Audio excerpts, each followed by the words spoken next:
Hi chickadees, Jade here. This is my channel Jigsaw. Honestly, I cannot wait to share this book with you because obviously this is a book sharing channel and I'm going to review Miss Peregrine's Home for Peculiar Children today.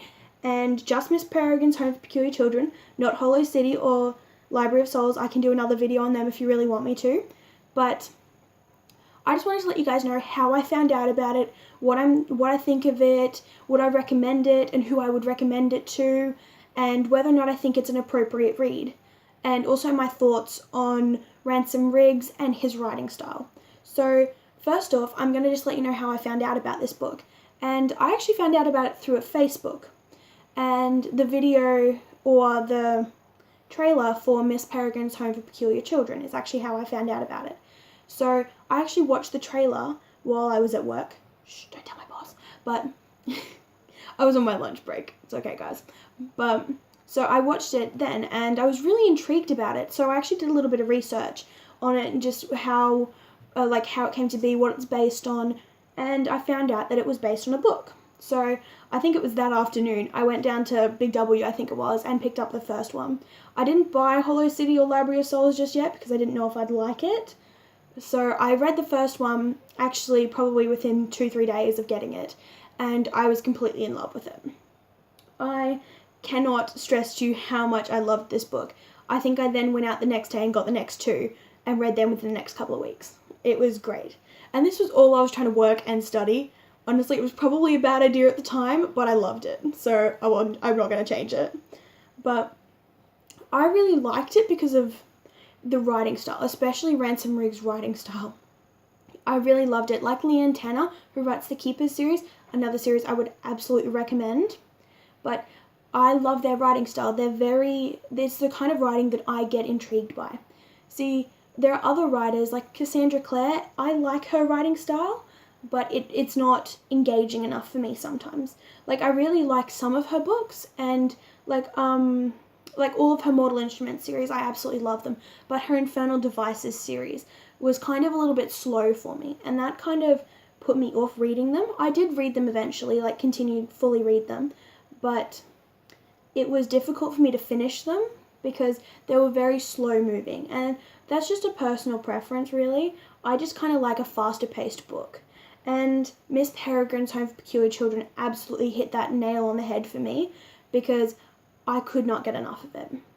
I would definitely recommend it to anybody who reads it, who wants to read something. But I think you need to be kind of at an age where you kind of understand some of the themes brought up in it. It does have some adult themes addressed in it, especially towards the beginning and the end of the first book. I promise I won't tell you what they are, but it does address some of those themes. So I would recommend it to an older reader or someone who's been reading for quite a few years now. And that's just, you don't have to be in those age brackets, but that's just what I would recommend so you understand everything that's in these books. I personally have graduated high school now, and I found out about these books in the year after I graduated. So this year, really, only about a couple of months before the movie came out. And honestly, I wish I'd found out about them earlier because I would have loved to have been able to get through this sort of stuff in high school as well, because it would have been kind of perfect just to kind of set that sort of reading level for me. Like, I have been reading since I was a little kid. Honestly, I cannot get enough of it. But this is the sort of book that I wanted to read in high school and start to get into. Something that has more mature themes to it. Like, I've read Mortal Instruments, Hunger Games, that sort of stuff. And I think Hunger Games does as well have some more mature themes to it, especially. But this is the sort of stuff I would have loved to have found out about earlier. But I'm glad at least I found them, because otherwise I don't think I know what to do because I cannot get enough of them. But honestly, I would recommend it to anyone, but I think you just need to be able to understand those sort of themes. And even if you don't, it's still a really good read, but I think you'll get more benefits from being able to read these books and being able to understand them better if you can understand those themes. And especially the first book identifies a few sort of things that people can go through in the first couple of chapters. And it's really interesting to see how Ransom Riggs has actually addressed them and how he's brought them up. And it's actually really nice being able to read some stuff like that, because other books don't always address those sort of themes because they're kind of touchy subjects sometimes. It's kind of like, do we go there or do we not? And I think the way Ransom Riggs has written about them has made it so that it's not a huge dilemma that he's actually brought these things up.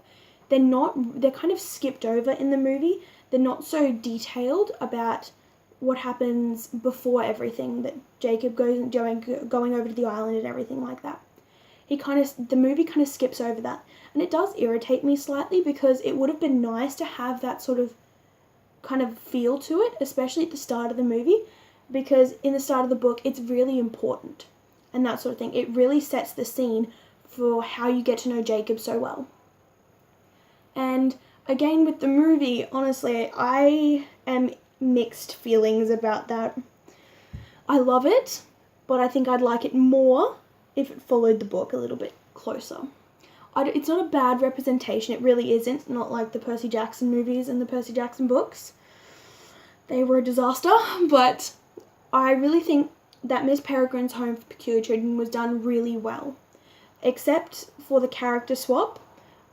But I think no matter what, I think the character swap probably shouldn't have been done, but no matter what, they still did it well. They still incorporated that change well enough that it wasn't it didn't screw it over. So I think they've kind of given themselves a hard time continuing it on with the rest of the series after the movie, if they're going to make a second movie, that is. But if they don't make a second movie, then I guess it's a fantastic movie, honestly. But if they kind of want to do the second one, they've kind of dug themselves into a hole. There's only really one way this thing can go now. And it's going to be interesting to see what they do. But other than that, honestly, I would recommend this to anyone. And I just hope everybody else has loved this book as much as I have. And if anyone would like to recommend another book just for me to review or just to give me to read, because I honestly will just read just about anything. I just always love new books. If you can give me a new book, I will love you forever. But if anyone wants to hear my thoughts on other books, just hit me up in a comment, or don't forget to subscribe, alright guys? I will upload another video in a couple of days. Alrighty, bye chickadees!